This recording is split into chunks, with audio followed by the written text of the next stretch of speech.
Hallelujah. आइए परमेश्वर के लोगों, ये शाम परमेश्वर की तरफ से जो मुझे और आपको मिली है, उत्पत्ति की पुस्तक को देखेंगे और उसका 47 अध्याय।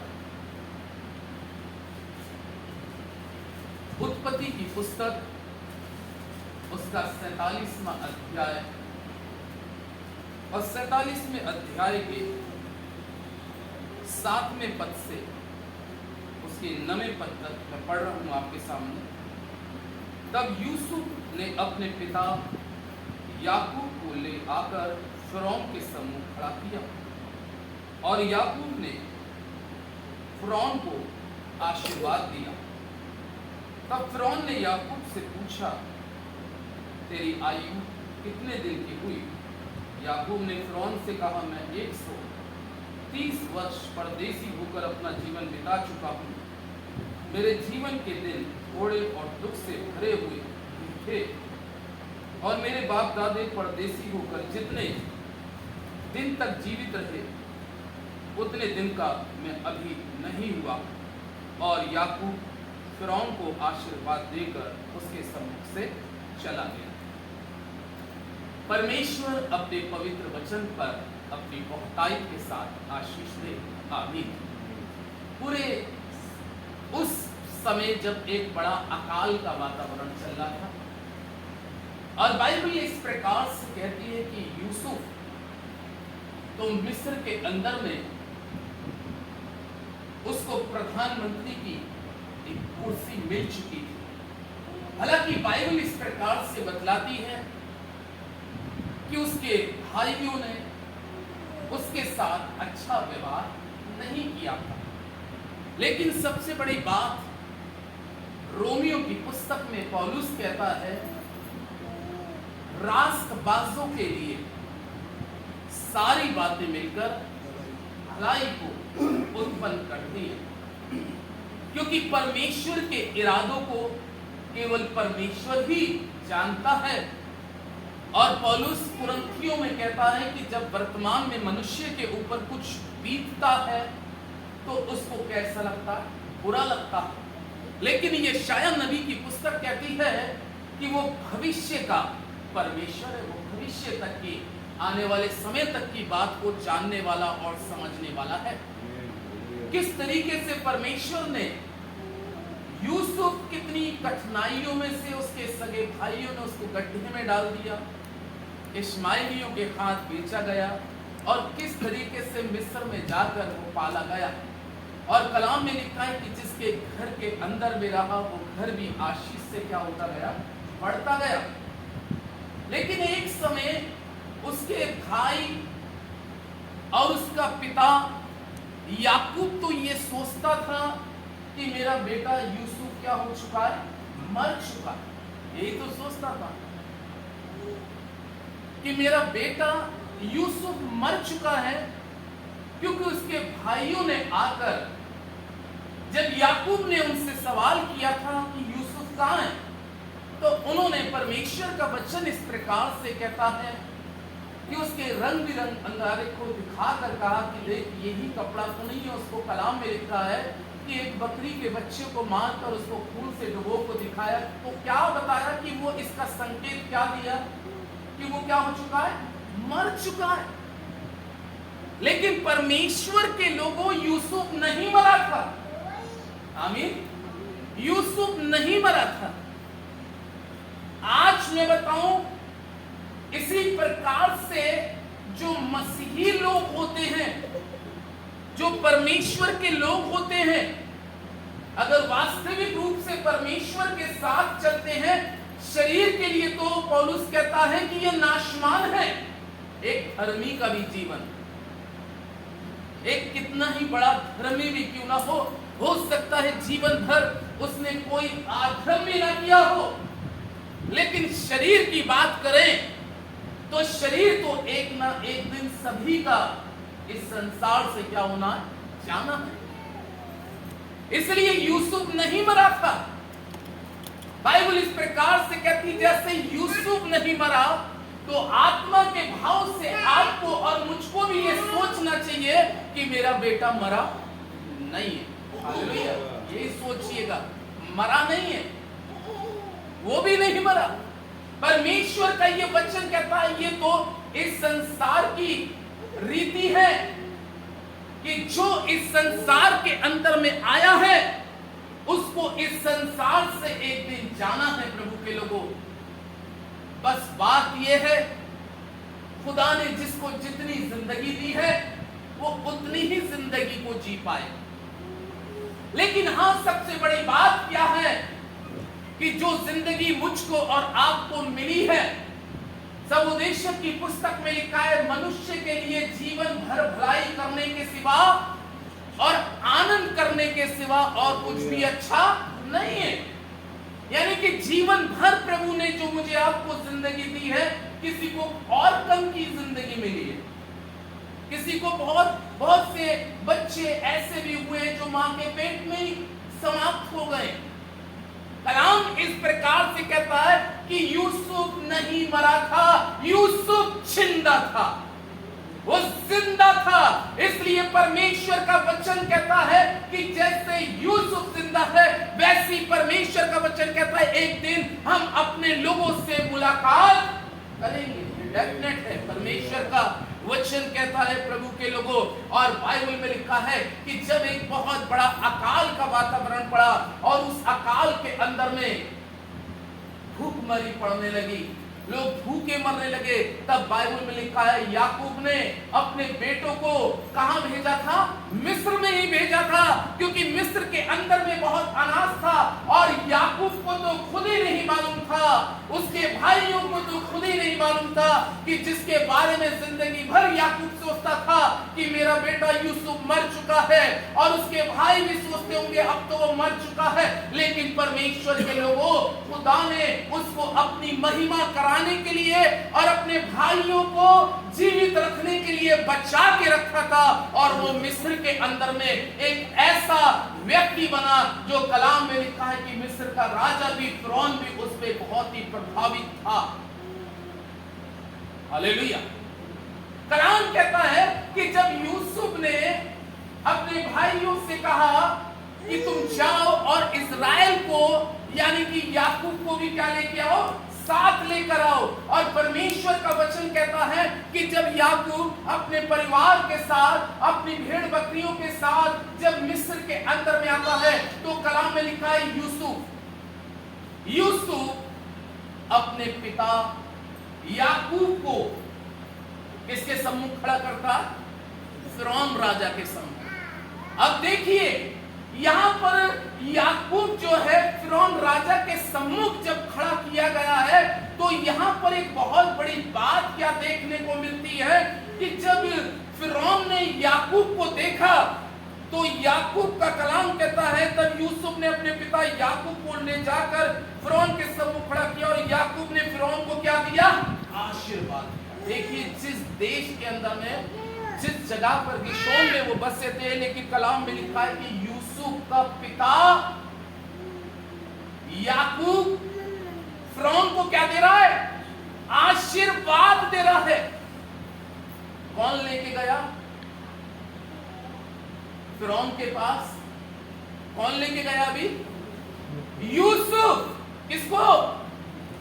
अपने पिता को, जो पिता जीवन भर ये सोचता था, और वो पिता जो जीवन भर व्याकुल और दुखित था कि मेरा बेटा यूसुफ शायद मर चुका है, लेकिन वही यूसुफ, समझ रहे हैं, वही यूसुफ अपने पिता का, अपने बाप का हाथ पकड़कर, कलाम कहता है फिरौन राजा के सम्मुख खड़ा करता है। हालेलुया। कितनी खुशी का वो पल होगा याकूब के जीवन के अंदर में। वो अकाल को भूल गया होगा, वो उस समय की भूखमरी को भूल गया होगा। वो तो सोचता था कि शायद मेरा बेटा मर चुका है, क्योंकि मेरे भाइयों ने, जो मेरे बाकी बेटों ने उसके कपड़े दिखाए थे, उसका तो संकेत उन्होंने यही दिया था कि मर चुका है। लेकिन वो उसकी जिंदगी में कितनी बड़ी खुशी का एक पल होगा कि उसका बेटा उसके सामने खड़ा, मैं ही वो यूसुफ हूं, मैं ही वो यूसुफ हूं। इसलिए परमेश्वर के लोगों, जो परमेश्वर के लोग होते हैं, जो परमेश्वर की इच्छा के मुताबिक चलते हैं, जो उसके वचन को पूरा करते हैं अपने जीवन में, कलाम कहता है वो मरते नहीं है। अब गाय उड़ी थी उसके लिए, क्या उड़ी थी उसके? अब गाय भी उड़ाने वाले कौन थे? उसके भाई थे कि यूसुफ मर गया है। लेकिन खुदा के लोगों, यूसुफ मरा नहीं था, यूसुफ जिंदा था। और आज भी यूसुफ की आत्मा कैसी है? जिंदा है। मैंने पहली चीज कही, शरीर में जो आया है उसको एक दिन शरीर छोड़ना है, लेकिन आत्मा, वचन इस प्रकार से कहता है ये आत्मा जीवित है और अमर है। कहा है कि जब कलाम में लिखा है याकूब ने फिरौन को आशीर्वाद दिया, तो आशीर्वाद देते समय 9वें पद में लिखा है याकूब ने फिरौन से कहा मैं 130 वर्ष का। उसने कहा तू कितने साल का हो गया? 130 साल की उम्र में। अब आप अंदाज लगा लीजिए कितने समय तक तो वो अपने बेटे के बारे में सोचता रहा होगा कि मेरा बेटा मर गया, लेकिन एकदम बेटा उसके सम्मुख आके खड़ा हुआ है, बेटा उसका जीवित है, बेटा उसका जीवित है। और जब याकूब ने अपने बेटे को देखा होगा तो उसका दिल कितना खुशी से भर गया होगा। वचन कहता ना, एक समय आएगा कि हम एक दूसरे को क्या करेंगे? देखेंगे, एक दूसरे को पहचानेंगे, अपने लोगों को हम पहचान सकेंगे, ये मेरा बेटा है, ये मेरी बेटी है। लेकिन ये मसीह के आगमन के उपरांत होगा, एक समय आएगा, क्योंकि कलाम में लिखा जो मसीह में सोए हैं वो मसीह में क्या होंगे? जी उठेंगे। जब याकूब उसको आशीर्वाद दे चुका यूसुफ को, कलाम में लिखा फिरौन को, तो उसने पूछा तेरी उम्र कितनी वर्ष की है? और लिखा याकूब ने फिरौन से कहा मैं 130 वर्ष परदेसी होकर अपना जीवन बिता चुका। ये एक बहुत बड़ी बात है। उस समय वो जीवित था, याकूब जीवित था, लेकिन उसकी टेस्टमनी क्या हो रही है? उसने अपने आप को वहां पर एक बहुत अच्छी बात से क्लियर कर दिया कि मैं 130 वर्ष कैसा रहा? परदेसी। क्या शब्द आया? परदेसी के समान। वो कह रहा मैं 130 वर्ष परदेसी के समान जीवन बिता चुका। यानी कि मैं और आप इस वक्त यहां पर सब लोगों के लिए कह रहा हूं, चाहे बोलने वाला हो चाहे सुनने वाला हो, हम और आप कैसे इस संसार में परदेसी हैं। यानी कि एक समय हमें इस परदेश से, इस संसार से हमें क्या करना है? कूच करना है। हम सब परदेसी हैं। याकूब ने तो क्लियर इस बात को कह दिया कि मैं 130 वर्ष का परदेसी होकर जीवन बिता चुका और मेरे जीवन के थोड़े दिन और दुख से भरे हुए भी थे, और मेरे बाप दादा भी परदेसी होकर जितने दिन तक जीवित रहे उतने दिन का मैं अभी नहीं हूं। यानी कि उसने ये भी क्लियर किया मेरे बाप दादा भी क्या थे? वो भी परदेसी थे और मैं भी परदेसी हूं। लेकिन मैं, मेरे बाप दादा जितनी उम्र पे पहुंचे थे, मेरे बाप दादा जितनी उम्र पे पहुंचे, मैं अभी उतनी उम्र पर नहीं पहुंचा। हो सकता है बेटे की जितनी उम्र थी, लेकिन उनकी दादी को मैंने देखा है, क्योंकि बहुत सालों से दुआ कर रही है, दादी की उम्र बहुत थी। आमीन। अंकल को तो नहीं देखा था, लेकिन आंटी को बहुत सालों से देखा। अंकल की भी उम्र अच्छी खासी होगी, तो वो उस उम्र पे बेटा नहीं पहुंचा। लेकिन फिर भी याकूब क्या कह रहा? मैं अपने बाप दादाओं की उम्रों पर नहीं पहुंचा। यानी कि जितनी जिंदगी मुझे यहां मिली है, तो इस चीज को मैंने जान लिया कि मेरे बाप दादे भी परदेसी थे, मेरी मां भी परदेसी थी, और अब मैं भी क्या हूं? परदेसी हूं। अभी हम लोग जिंदा हैं तो हम भी अपने आप को कह सकते हैं कि हम और आप भी क्या हैं? परदेसी हैं, परदेश में हैं। ये हमारा स्थायी जगह नहीं है, ये कुछ समय के लिए हमें और आपको इस संसार में परमेश्वर ने रखा है। लेकिन जब परमेश्वर ने हमें और आपको। तब याकूब लिखा है, उसने ये बात फिरौन को कहकर आशीर्वाद देकर कहा कि मैं 130 वर्ष परदेसी होकर जीवन बिता चुका और अपने बाप दादाओं की उम्र पे नहीं पहुंचा, और तब वो आशीर्वाद देकर उसको चला गया। उसने ये क्लियर किया कि मैं परदेसी हूं। हालेलुया। अब मैं और आप जब परदेसी हैं तो पहले पतरस की पुस्तक में एक आयत देखेंगे कि यहां पे परमेश्वर का कलाम क्या कहता है। परमेश्वर के पाक और पवित्र वचन से पढ़ने के लिए पहला पतरस 2 अध्याय निकालें। जब मैं और आप यहां पर परदेसी हैं तो परदेसी के साथ में अब हमें क्या करने की जरूरत है, इसको जाने। 2 अध्याय के अंदर में पहला पतरस 2 अध्याय के 11 पद को हम अगर पढ़े तो यहां पे परमेश्वर का जीवित और पवित्र कलाम कहता है, हे प्रियो, मैं तुमसे विनती करता हूं कि अपने आप को परदेसी और यात्री जानकर उन सांसारिक अभिलाषाओं से जो आत्मा से युद्ध करती है क्या रहो, बचे रहो। हालेलुया। देखिए इस संसार की अभिलाषाएं कैसे युद्ध करती हैं, आत्मा से, क्योंकि ये शरीर किसी का स्वर्ग में नहीं जाएगा। लेकिन परमेश्वर के लोगों पतरस इस चीज का बतला रहा है, वो कह रहा है, रिक्वेस्ट कर रहा है, विनती कर रहा है। 11वें पद में कह रहा है, हे प्रियो, मैं तुमसे विनती करता हूं कि तुम अपने आप को परदेसी और यात्री जानकर, यानी कि आपको और हमें ये जानने की जरूरत है कि हम परदेसी और क्या है, यात्री। और कह रहा है जब तुम ये जानते हो कि तुम परदेसी और एक यात्री के समान हो, तो आगे इस प्रकार से कहता है, तो कह रहा है संसार की अभिलाषाओं से जो आत्मा से युद्ध करती है क्या रहो, बचे। यानी कि इस शरीर के अंदर में आत्मा है और शरीर के कामों के अनुसार आत्मा का जजमेंट न्याय है। तो ये शरीर किसी को जितना भी दिया गया है, ज्यादा लंबी उम्र दी गई है या छोटी उम्र दी गई है, महत्व इस बात का नहीं है।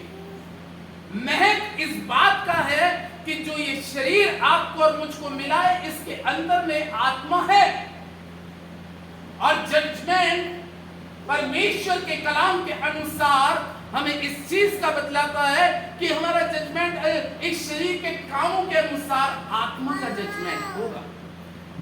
इसलिए संसार के अंदर में रहते हुए मनुष्य को पतरस इस चीज को बतला रहा है, और क्या बतला रहा है कि संसार की अभिलाषाओं से जो आत्मा से क्या करती है, युद्ध करती है। यानी कि संसार की अभिलाषाएं जो हैं हमारी आत्मा को कोशिश करती हैं कि किसी तरीके से इसकी आत्मा का क्या करें, नुकसान करें।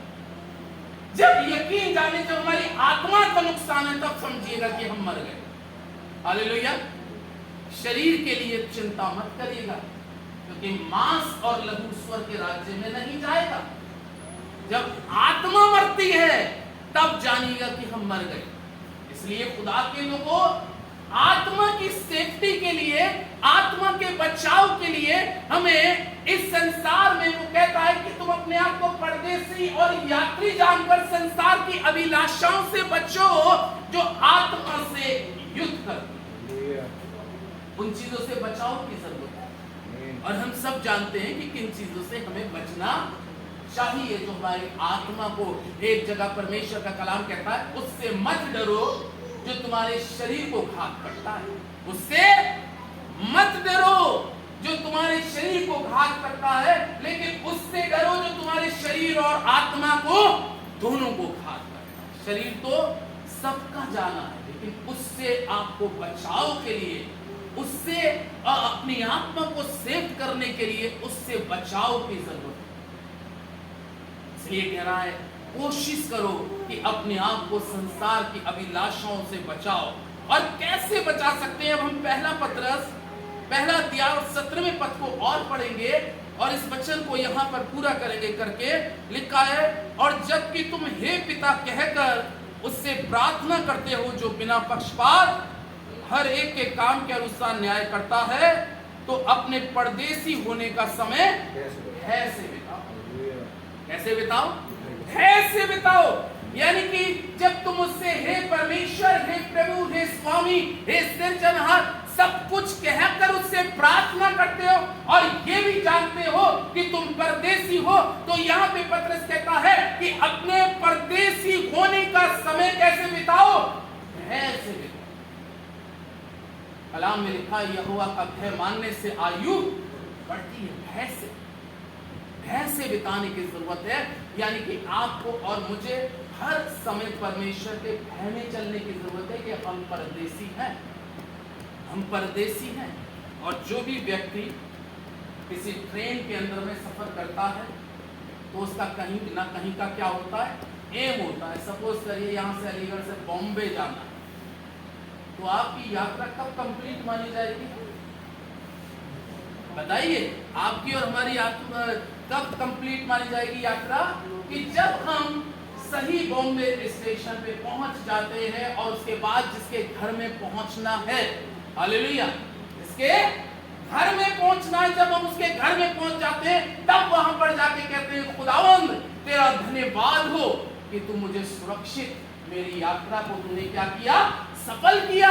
इसी तरीके से मेरी और आपकी यात्रा जो है तभी कामयाब है, तभी सफल है जो यूहन्ना 14 में उसने कहा मैं जाता हूं तुम्हारे लिए जगह तैयार करता हूं ताकि जहां मैं रहूं वहां तुम भी रहो। मेरी और आपकी यात्रा तब सफल है इस संसार में जब हम परदेसी होने का समय है से बिताओ। अपनी यात्राओं के बारे में हमें सोचने की जरूरत है कि क्या मेरी यात्रा ये सफल में होने जा रही है? क्या ये मेरी यात्रा सफल है? खुदावंद के लोगों, इसी तरीके से परमेश्वर का वचन कहता है कि अपने परदेसी होने का समय भय से बिताओ। यानी कि हमारे जीवन के अंदर में परमेश्वर का भय रहना बहुत जरूरी है और ये भी जानना बहुत जरूरी है कि मैं और आप इस संसार के अंदर में एक परदेसी और यात्री के समान है। खुदा इस वचन पर आशीष और बरकत दे। आमीन।